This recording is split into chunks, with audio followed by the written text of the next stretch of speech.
Good afternoon and welcome back to the National Press Theater for this afternoon's press conference. Thank you, ministers, for being here. I believe you have opening remarks, and then we will turn the floor open to questions. Over to you, however you'd like to begin. Je vais commencer. Bonjour tout le monde. Hi, everyone. Before I get started, I would like to acknowledge that we are gathered on the traditional and unceded territory of the Algonquin Anishinaabe peoples. Today, the Auditor General of Canada released her report on modernizing information technology systems. Permettez-moi tout d'abord de réaffirmer que la modernisation de nos systèmes de technologie de l'information est essentielle pour rendre les services publics plus sûrs, plus fiables et leur usage plus facile. We agree with and accept the Auditor General's recommendations, and we will continue to work alongside departments to address them swiftly and efficiently. Guided by the government's digital ambition, Treasury Board has already initiated key priorities and actions across government to modernize our legacy IT systems, combat aging systems and applications, and bolster the overall health of our application portfolio to better deliver services. For example, in 2017, we tasked the GC Enterprise Architecture Review Board to review the architecture of major systems before they start development to ensure that the systems will be built using modern tools with standard architecture. Since 2018, we have distributed $119 million from the Application Modernization Investment Fund to departments and agencies to assist them with the overall modernization of their systems. Et aussi en août 2023, nous avons publié la mise à jour annuelle de l'ambition numérique du gouvernement du Canada, dont l'objectif est de permettre la prestation de services gouvernementaux à l'ère numérique en fournissant des outils et des services informatiques modernisés et accessibles à toute la population canadienne. Nous avons aussi pris des actions pour appuyer tous les ministères au moyen de lignes directrices et pratiques exemplaires sur leur migration vers les technologies modernes et remplacer notre système vieillissant d'inventaire des applications du GC ainsi qu'une nouvelle méthodologie pour évaluer l'état des applications. Given the large size and critical nature of the government's IT system portfolio, this is a complex undertaking that requires diligent planning and oversight. C'est pourquoi nous élaborons une stratégie de modernisation des technologies de l'information à l'échelle du gouvernement. Departments across government are working diligently to advance this strategy as quickly as possible to help ensure that required investments of time, expertise, and taxpayer dollars are appropriately planned and appropriately prioritized. I'll conclude by saying that this report assists us with this work, and we thank the Auditor General for her review and recommendations. We know that we have more work to do on system modernization, and we are committed to continue delivering high-quality services to Canadians as we undergo this transformation and are tackling the challenges head-on. Conformément aux recommandations formulées dans le rapport du vérificateur général, nous continuerons à travailler d'une manière collaborative et à veiller à ce que les travaux de modernisation soient menés à bien rapidement. Merci beaucoup. Thank you so much. Alors, bonjour à tous. Good afternoon, everybody. Thanks, Anita. I would like to begin by highlighting the incredible work that Canada's public servants do every day to deliver services to Canadians. Over the course of my time in Parliament, and even before I was elected, I've had the chance to meet and work alongside public servants from all across Canada. Leur dévouement envers l'intérêt public est remarquable et tous les Canadiens peuvent en être fiers. Comme toute grande organisation, elle a ses défis, dont celui de créer un environnement de travail respectueux et inclusif pour tous. Le Canada est un des pays les plus divers au monde et notre fonction publique devrait refléter cette diversité. Over the last number of years, considerable work has been undertaken across the government, from the clerk of the Privy Council on down, to ensure that everyone, regardless of their background, feels welcome and respected in Canada's public service. The Auditor General's report points out that there is more work to be done, particularly with respect to the use of data to track our progress. We agree and accept that assessment. Over the coming months, our government will work to address and implement those recommendations. En ayant une fonction publique plus inclusive, nous aurons une fonction publique plus forte qui va refléter le Canada tout entier. Tous les Canadiens bénéficieront de ces améliorations. So with that, I thank you and now turn it over to my colleague, Marc Holland. Merci beaucoup, Dominic. C'est un plaisir d'être ici. Je remercie la vérificatrice générale pour son rapport sur les réponses du Canada envers la résistance antimicrobienne. Je reconnais le travail approfondi de son bureau dans le conduit et de cet important audit. Look, antibiotics are the foundation of modern healthcare, and we know that drug resistance is spreading globally, and as a result, the treatments that we have are becoming less effective. This is something that certainly affects us all and concerns us all, and it requires an integrated approach that recognizes the health, the interconnection of human health, the animals, the environment, and how these things interplay. I'm pleased to say that our work with respect to antimicrobial resistance is underway, and that we have a pan-Canadian action plan. As the Auditor General has noted in her report, we've already improved the way that we collect data on antimicrobial resistance, and that we're making important strides in our efforts to preserve the effectiveness of medically essential antimicrobials. At the same time, we certainly acknowledge we have to do more. With this in mind, we accept all 8 of the Auditor General's recommendations to strengthen our collective response.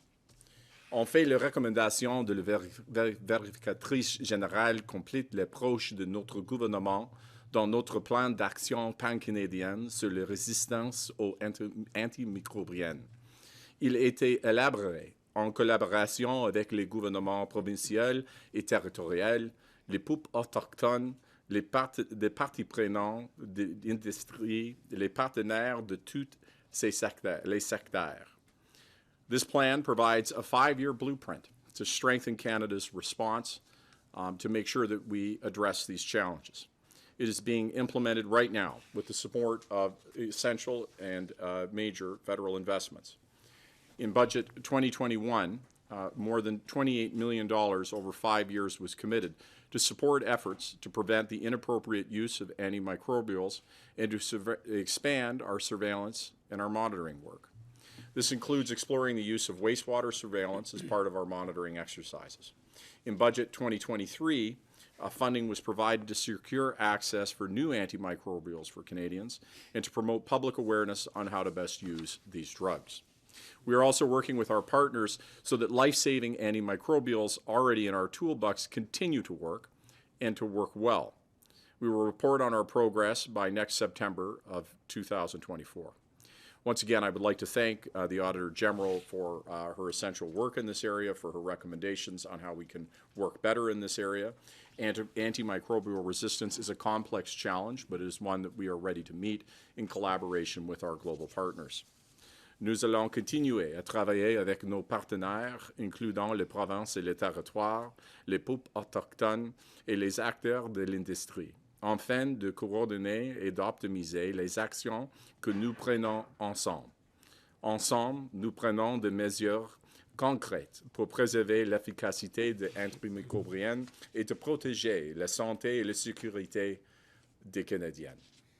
And with that, I'll turn it to my colleague, Minister Beech. Thank you very much, Marc. Bonjour à tous. C'est un grand plaisir d'être ici avec vous aujourd'hui. Today, the Office of the Auditor General tabled its report evaluating the Government of Canada's progress on the Benefits Delivery Modernization Program, or BDM. I want to start off by welcoming the Auditor General's report and her recommendations. Our mission with BDM is very clear. It is to simplify and improve how Canadians access vital government services. In the past year, we've delivered $136 billion in crucial benefits like employment insurance, the Canadian Pension Plan, and old age security to 9.5 million Canadians, and that number is increasing. In 2023, these benefits will represent 39% of the federal budget and 5.8% of Canada's GDP.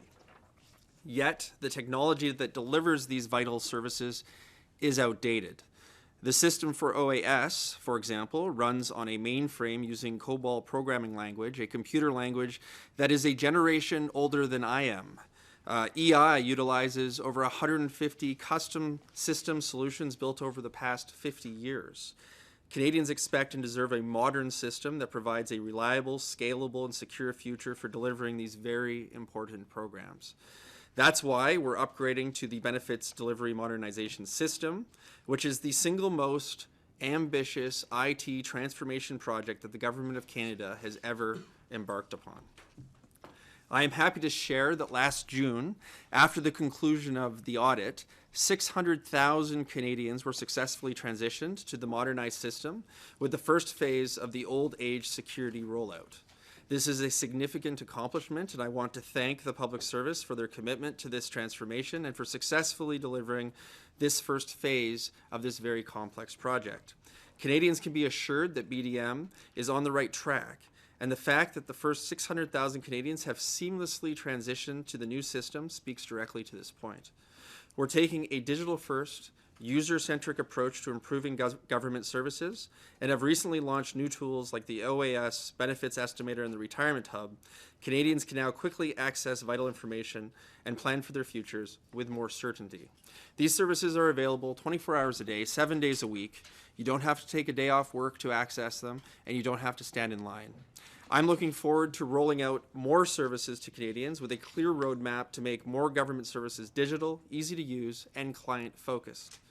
We're committed to working with the Treasury Board Secretariat to refine our approaches to delivering services and sharing best practices across all levels of government. We want to reduce administrative red tape, automate processes, and eliminate the need to wait in line or to wait on hold on the phone. We're not just revamping a series of benefit systems, we're endeavoring to elevate the entire service experience for Canadians with systems that will live up to the modern service standards that all Canadians expect and frankly deserve. I appreciate the thoroughness of the Auditor General's report. We accept her recommendations. I'd like to thank her and her officials for their work. And with that, I will happily pass the floor to Minister Miller. Thanks, Terry. Bonjour à tous. Hi. When I became minister, I had three priorities. The first one was to make sure that immigration continues to be the economic motor of engine of Canada that we expect it to be, that Canadians expect it to be.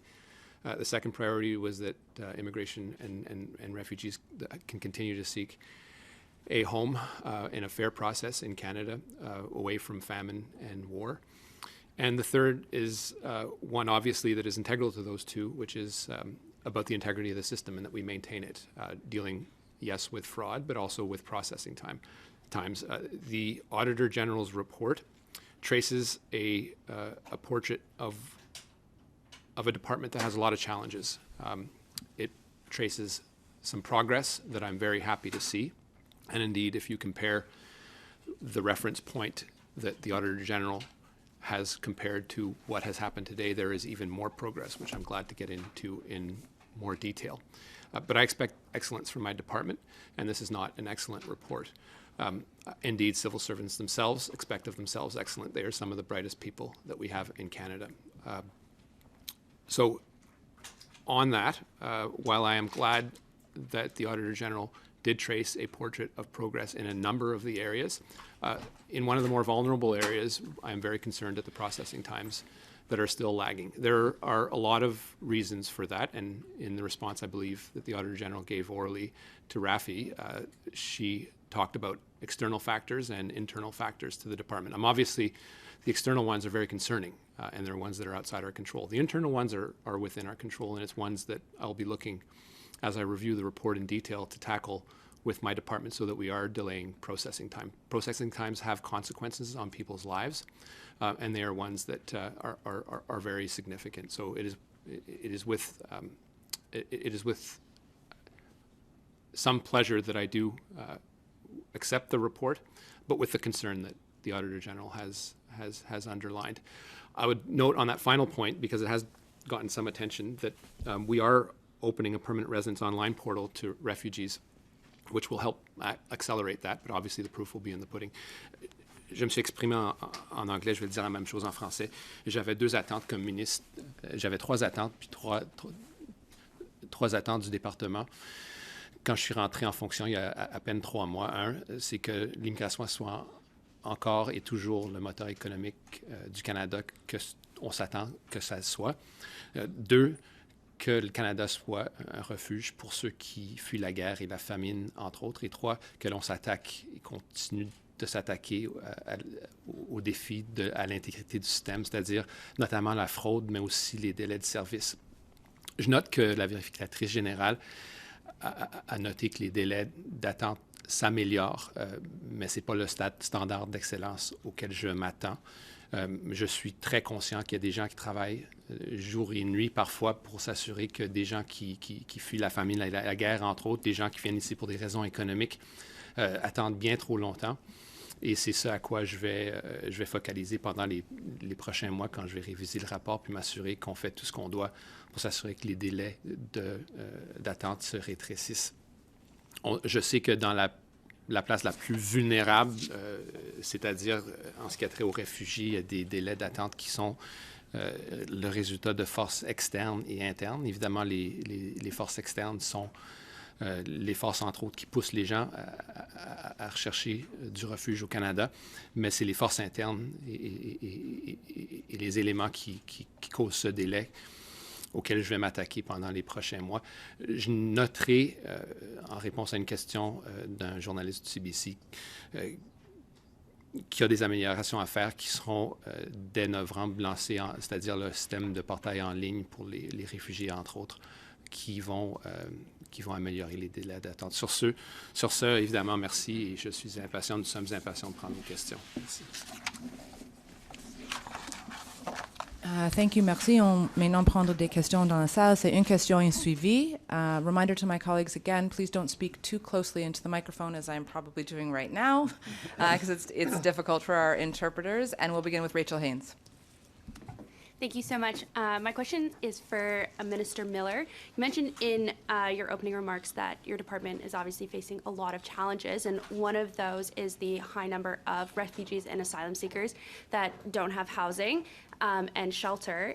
The City of Toronto has still not received any of the $97 million in federal funding that was promised over the summer, and there continues to be a sense of urgency for those refugees who still don't have a place to live and who are still sleeping in churches or even outside of churches.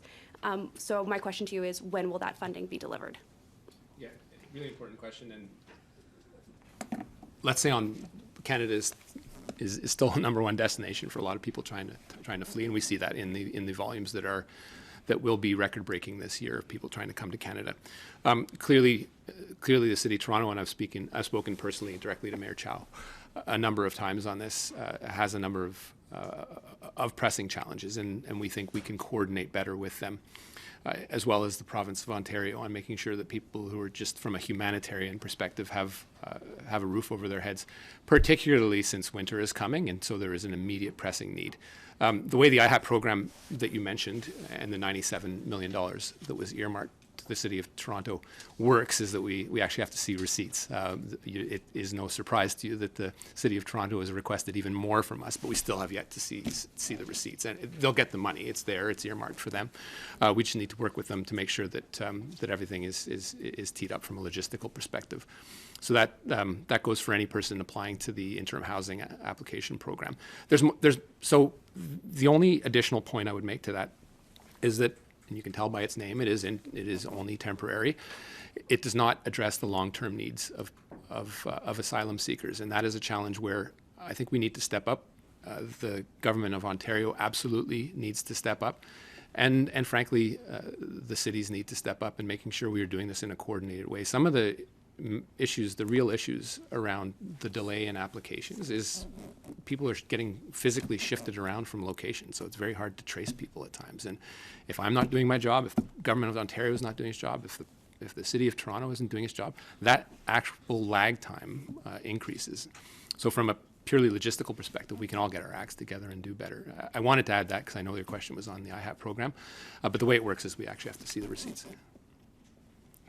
Perfect, thank you. And then just as a follow-up to that, the city has said that they're going to be spending more than $200 million, and they estimate that it could even cost more than $250 million to meet that need. So what will the federal government be doing to ensure that refugees have shelter supports and make sure that the funding meets that urgent need? Yeah, and I think it's just important to differentiate between asylum seekers and refugees in this context. Asylum seekers is sort of the uncontrolled non-government assisted refugee programs typically that we have. These are people that may be fleeing, and if you look at the IRB statistics, indeed for legitimate reasons, famine and war among other things, but it is a responsibility and a shared responsibility of the Government of Canada, the Government of Ontario, and the City of Toronto. We know that the Government of Ontario is sitting on billions of dollars that it could rightly allocate to tackle this problem, but we need to work together to do it. I'm not questioning Mayor Chow's numbers. She's quoted a number of statistics to me and facts as to how to deal with this from an interim perspective, but also a long-term perspective. And again, as I've told her, I'm willing to work with her, as well as my colleague Sean Fraser, to make sure that the long-term needs of the City of Toronto are being addressed. But again, we need a player at the table. That is the Government of Ontario that is sitting on billions of dollars. Julianne? Oui, bonjour, Juliane Lapointe de Radio-Canada. Sur le rapport de la vérificatrice générale concernant les demandes de résidence permanente, j'aimerais savoir, est-ce qu'à la lumière du rapport, avec les délais qui sont rapportés, est-ce qu'on peut dire, M. Miller, que les cibles en immigration sont peut-être un peu trop ambitieuses? Est-ce qu'il n'y a pas un risque, finalement, que le système soit déjà surchargé puis que ça crée davantage de délais dans les années à venir? Peut-être vous entendre en français et en anglais, si c'est possible. Au risque de mélanger des poires et des pommes, les cibles que l'on se fixe à chaque année de façon statutaire, c'est-à-dire le 1er novembre, c'est justement pour planifier les ressources nécessaires pour accueillir les gens. Donc, la discussion qu'on a au cabinet, au caucus avec les Canadiens, c'est de savoir, évidemment, quelles sont les ressources qu'on devrait accorder dans la catégorie familiale, catégorie économique, catégorie de gens qui sont assistés par le gouvernement, notamment des réfugiés. Et c'est ce manque de ressources qui cause plus souvent que non les délais d'attente. Donc, réduire les cibles, c'est aussi réduire les ressources des gens qui viendraient au Canada. On s'entend qu'une personne qui vient dans un volet économique a besoin de très peu de ressources pour s'intégrer parce qu'ils viennent avec du capital, ils s'installent, ils embauchent du monde, puis c'est très important de noter parce qu'il y a un volet. 60% des gens qui viennent au Canada sont strictement parlant des gens qui viennent pour augmenter le PIB du Canada. Puis c'est 100% des gens qui intègrent le marché, si on regarde l'année dernière en termes de la main-d'œuvre qui a augmenté au Canada. Donc, il y a des besoins, puis il y a des besoins criants. Vous avez juste à parler à des petites et moyennes entreprises, même les grandes entreprises. Il y a un besoin criant d'expertise. Donc, la question de ressources, c'est une qui est très délicate. On a cette fâcheuse manie, malheureusement, de lancer ce fameux 500 000 en l'air sans trop savoir ce dont on parle. Mais mon point tout simple est le suivant. On fait face à des volumes qui sont historiques, à des gens qui veulent venir au Canada. Je leur en veux rien, c'est un beau pays, mais on a des ressources qui sont quand même limitées. Ça vient avec la coordination avec les provinces, évidemment, qui ont leur mot à dire, surtout le Québec. Mais ça vient avec une meilleure planification. Alors, ce que j'entends de tous les sondages qui se font, c'est pas que les gens veulent moins d'immigrants, c'est qu'ils veulent que ça soit mieux planifié, puis mieux coordonné, puis je suis d'accord avec eux. I guess I'll repeat it in English. So that we have, unfortunately, I think we mix apples and oranges at times when we look at the 100,000 number that I have to statutorily submit to Parliament every November and think that this is the full picture of the people that come to Canada. It isn't. It is a levels plan that is statutorily imposed for primarily Immigration, Refugee, and Citizenship Canada to plan for resources. And when we talk about resources, we talk about the very people that are right now working at increasing or at closing the processing times for people in all these categories, which they've had some success according to the Auditor General. If you reduce those numbers, you reduce the resources allocated to them, and so then we have an additional challenge of perhaps even more delays. So you're stuck between a pull and push that I think we have to be very clear with Canadians what we're doing. 60% of the folks in that category are economic, and they create jobs. They come with capital, and they need very little resources to get up and start. Obviously, some integration, but the biggest pressure on the numbers is really in asylum seekers and refugees, and that comes with an initial investment for people that will inevitably contribute to the future of Canada, and if you look at cabinet, contribute to cabinet. So I think that we have to balance these things delicately, because when we look at the public sentiment, it isn't a knee-jerk reaction against immigration. It is a criticism of planning, particularly as we see higher mortgage rates, but planning for the healthcare system and planning in all other areas. So it is a much bigger portrait than simply talking about the levels plan. Puis encore là-dessus, comme c'est une compétence partagée avec le Québec, j'aimerais vous entendre. Est-ce que vous croyez qu'il y a une partie du blâme, quand on parle de retard, qui va aussi à Québec? Bien, quand on parle de juridiction, on parle toujours d'assumer sa juridiction. C'est clair qu'avec l'accord Canada-Québec, il y a des niveaux qui se fixent. Et quand les niveaux sont atteints, on peut plus remplir tous les besoins qui sont là. Je pense notamment dans la catégorie familiale, qui, selon moi, puis je l'ai dit à la ministre en question, il est trop bas au Québec. Il y a des gens, des Québécois, qui s'attendent à ce que leur famille vienne au Québec. Et puis, on doit couper à 10 000, 12 000. Puis, ça triple le délai d'attente qui existe dans le reste du pays. Mais mon point dans tout ça, c'est qu'on peut travailler ensemble pour s'assurer que l'immigration se fasse de la bonne façon, que ce soit en les aidant à avoir plus d'immigrants francophones. C'est un besoin criant. C'est un besoin criant dans les enseignants au Québec, évidemment, pour le français. Puis on peut s'aider. Puis mon point dans tout ça, c'est une question d'entraide. On a des désaccords de temps en temps. Je vous concède d'avance que le Québec a fait plus que sa part en ce qui a trait aux demandeurs d'asile qui ont traversé le chemin Roxham Road.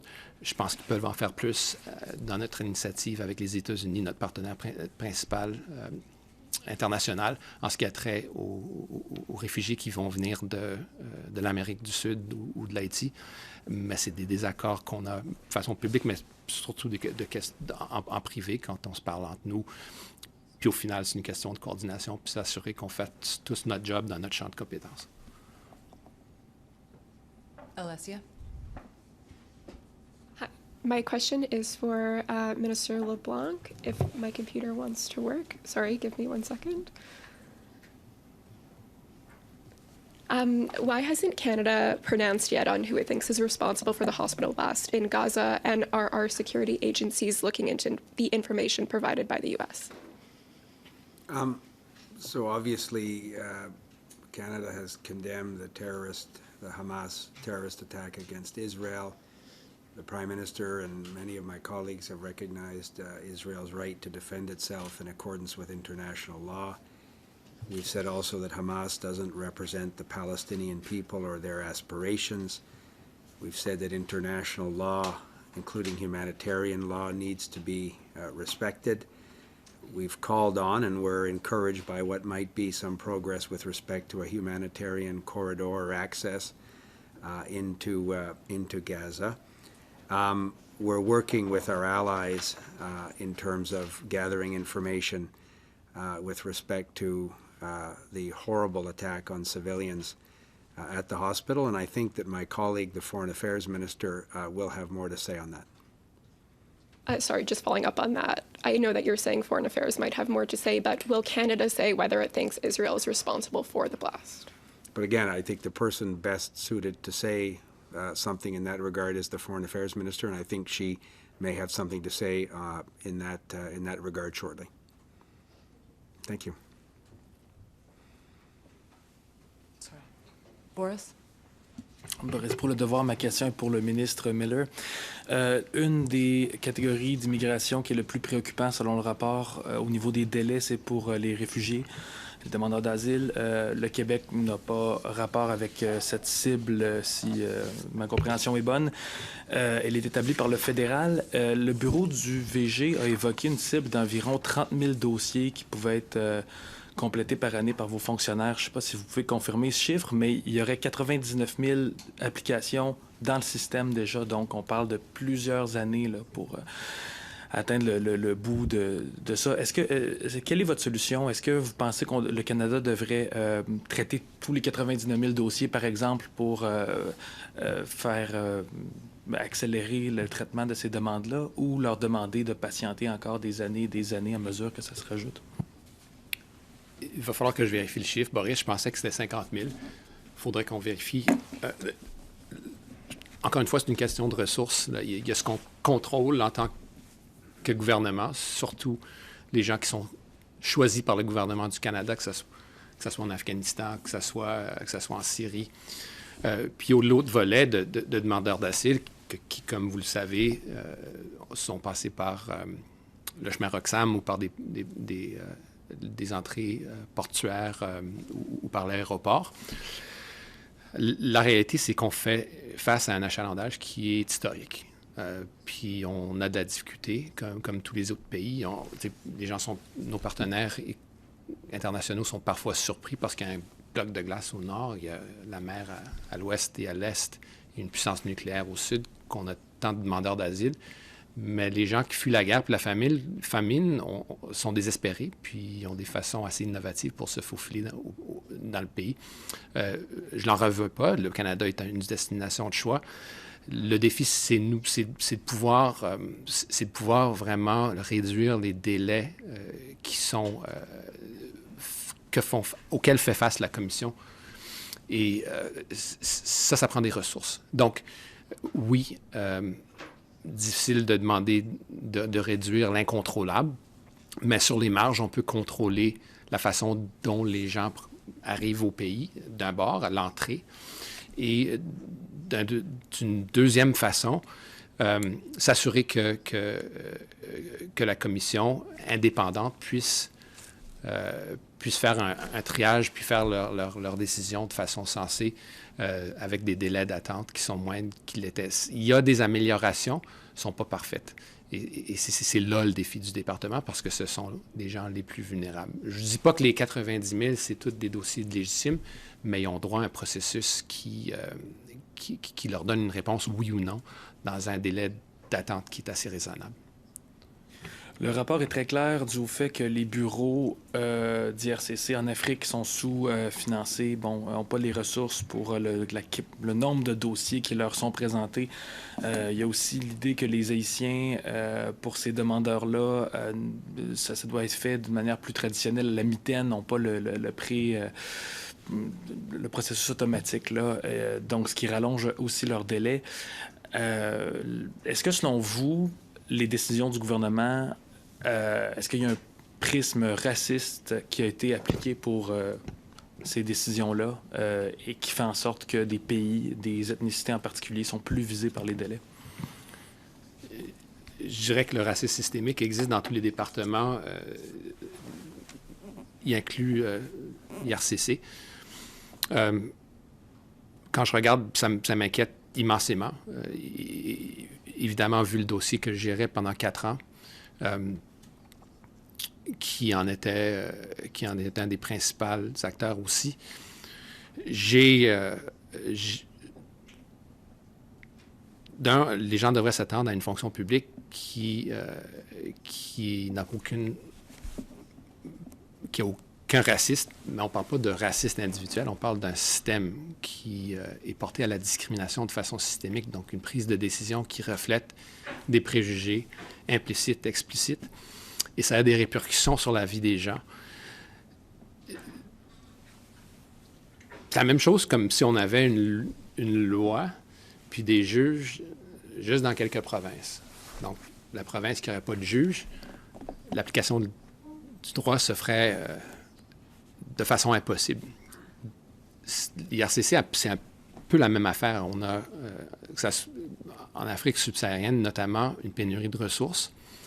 C'est clair qu'il y a des choses qu'on peut faire uniquement sur le terrain, mais il y a des choses qu'on peut faire selon notre système global de traitement qui selon moi, va être fait de façon de plus efficiente, plus efficace. Quand je regarde un rapport de même, puis je vois qu'une allocation de ressources qui me semble biaisée, je me dois de poser des questions. Et puis, je vais en poser à la fonction publique. C'est clair que la fonction publique, vous aurez l'occasion de leur poser des questions dans quelques instants, c'est une fonction publique qui est indépendante. Ça ne veut pas dire pour autant que cette fonction publique n'a pas des comptes à rendre aux politiciens. Et nous, on s'attend à un standard qui vise à éliminer le racisme systémique. Je conclus simplement en disant que je suis à la tête d'un département en particulier qui, dans le passé, ne laissait que les gens blancs rentrer. Puis ça a changé. Puis il faut que ça change davantage. Peut-être que je peux ajouter quelque chose sur cette question. Parce que maintenant, au Conseil de Trésor, j'ai la responsabilité pour les fonctionnaires entiers. Ça, c'est 250 000 personnes dans le service public. Donc, la question de la discrimination comme une personne racialisée comme moi, c'est très, très important.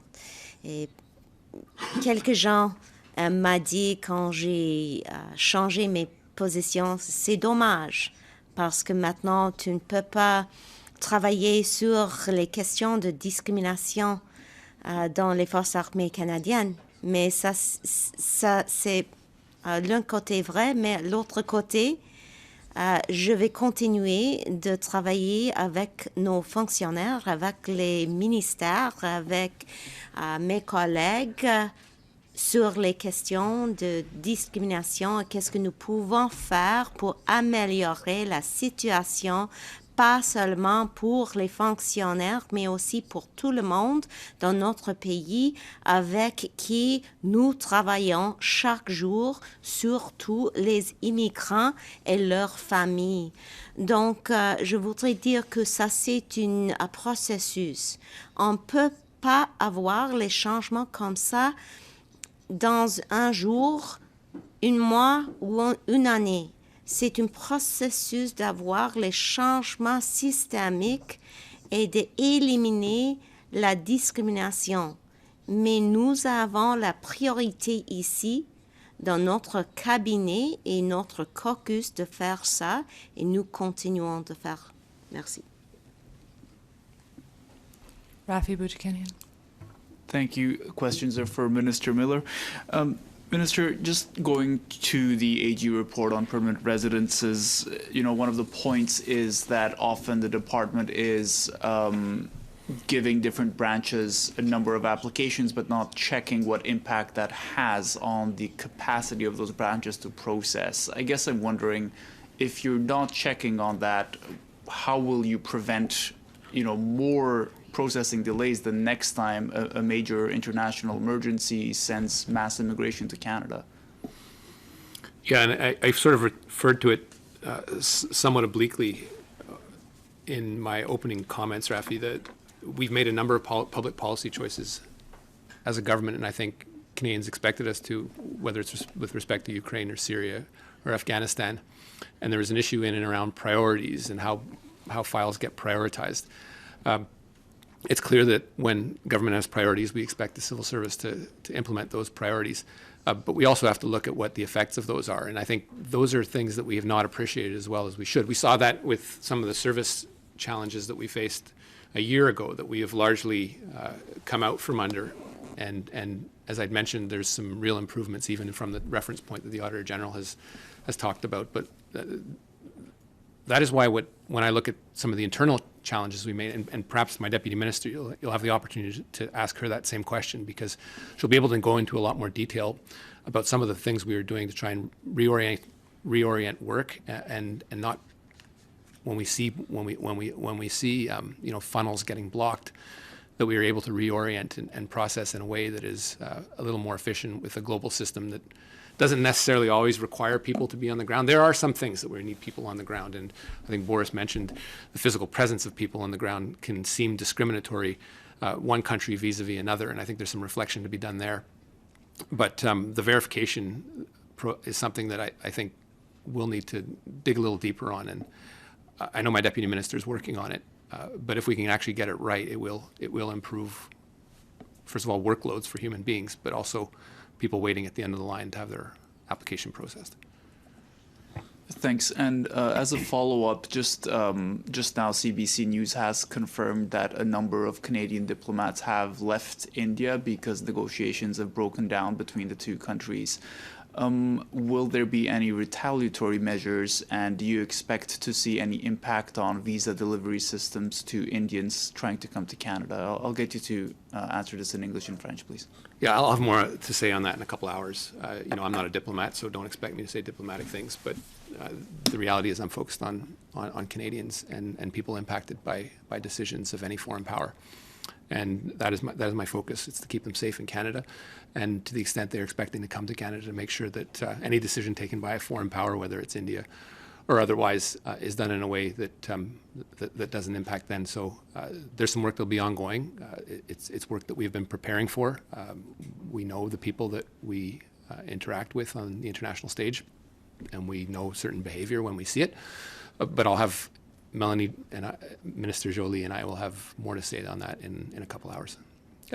En français, je ne suis pas un diplomate, je ne vais pas vous offrir des réponses diplomatiques, mais mon souci principal comme ministre de l'Immigration, de Réfugiés et de la Citoyenneté, c'est sur les citoyens canadiens, les résidents permanents et les gens qui s'attendent à venir au pays de façon ordonnée.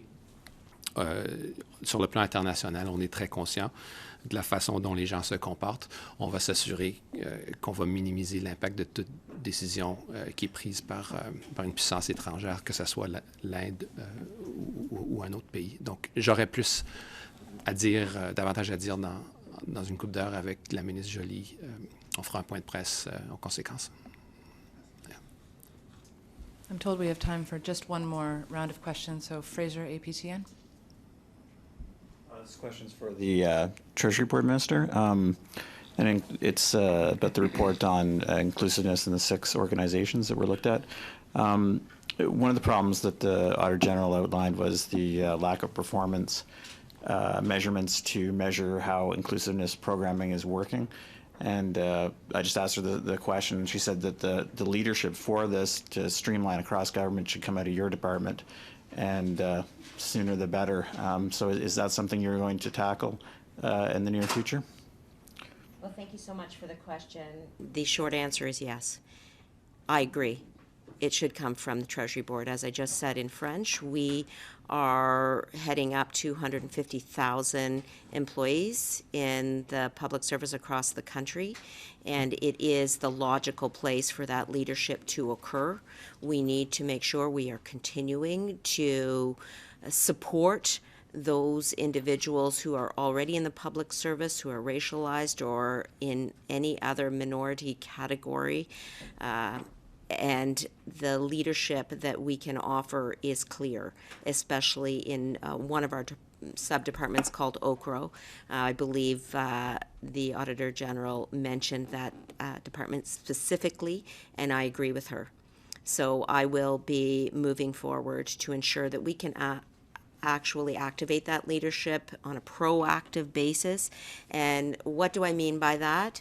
Well, we will hopefully utilize OCRO as a means to communicate across departments in the Government of Canada, and therefore across the country, to ensure that we are furthering the goals of non-discrimination, equality, inclusivity, and diversity. And I will say that we can also do more to engage with these employees, and that, as she said, quality of engagement is absolutely central. And so we will continue with some of the programs that we already have in place, such as the Mentorship Plus program, which pairs members of underrepresented groups with executives, enhancing traditional mentorship types of roles with persons who may not otherwise be able to have those mentorship opportunities. We'll continue with the Workplace Accessibility Passport, which streamlines accommodation processes. We will continue with support for Black public servants and the Mental Health Fund. All of that will continue. On top of that, I will actively work with OCRO, that's in my department, that will in turn ensure that departments across the government are focusing on the very important work of non-discrimination and equality. Thank you. And just as a follow-up, I guess Treasury Board Minister or any of the other ministers, we and other organizations have covered these stories over the years of when employees allege racial discrimination, that they are punished for doing this, that it goes nowhere. In fact, it limits their career opportunities. So whether it's a reality or not, it's a perception. What is the government going to do to change that and make employees feel comfortable and feel like that their complaints actually matter? Well, I will start. I'll just say that as a racialized woman myself, I understand very deeply the thrust and the meaning behind those types of sentiments. And it is for that reason that I ran to occupy public office, because I believe that across our institutions in this country, whether it's government, whether it is hospitals, universities, public or private corporations or not-for-profit organizations, that the more diverse leadership we have, the easier it will be, hopefully over time, for individuals to feel that they have a place in those organizations. And so this, as I said, is not something that we will accomplish today or tomorrow or this month or even this year. But the progress that will continue, incremental as it is, will only continue if we are all committed. That is not only racialized individuals and leaders and members of other minority groups, but everyone committed to the goal of greater diversity and inclusiveness in order for us to eradicate that view that was at the very heart of your question, that we don't belong. So we're striving for a world, whether it's government or any other institution, where that view is no longer present. And it's going to take time. We will address it through the proactive reforms, as well as in cases where people are feeling that they have been discriminated against, or filing grievances or the like. We will deal with it at every stage in order to ensure that we are building a public sector service and a government that is comprised of everyone and works for everyone. I'm not sure if any of my colleagues would like to add anything. Well said.